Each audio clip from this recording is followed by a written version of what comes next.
Dünyanın ən böyük və bahalı qoz fındıqlarından biri olan Braziliya qozu artıq Azərbaycanda da satışda tapıla bilər. O, selen adlı mikroelementin ən zəngin qida mənbəyidir.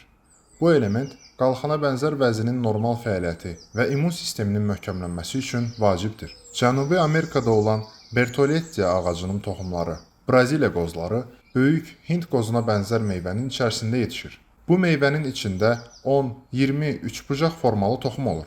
Braziliya qozunun bahalığı onun yalnız yabani ağaclarda toplanması ilə bağlıdır. Qabığından təmizlənmiş Bertollettia toxumları digər yayılmış qoz fındıq növlərindən xeyli böyükdür.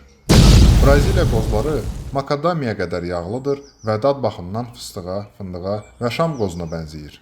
Braziliya qozları selenlə ən zəngin qidalardan biridir. Cəmi 1-2 qoz gündəlik selen ehtiyacını tam təmin edir. Selenlə yanaşı bu qozlarda çoxlu zülal, lif, faydalı mono və polidoymamış yağlar, maqnezium, fosfor, E və B6 vitaminləri var. Gündə maksimum 3 ədəd qəbul edildikdə immuniteti gücləndirir, qalxana bənzər vəzin, ürəyin sağlamlığına müsbət təsir edir. Antioksidan xüsusiyyətlərə malikdir, dərinin, saçların və dırnağın vəziyyətini yaxşılaşdırır. Braziliya qozlarının qeyri-adi xüsusiyyətlərindən biri radium adlı maddənin digər qidalarla müqayisədə 1000 dəfə çox olmasıdır. Lakin qozları müəyyən miqdarda qəbul edildikdə bu insanın sağlamlığı üçün təhlükə yaratmır.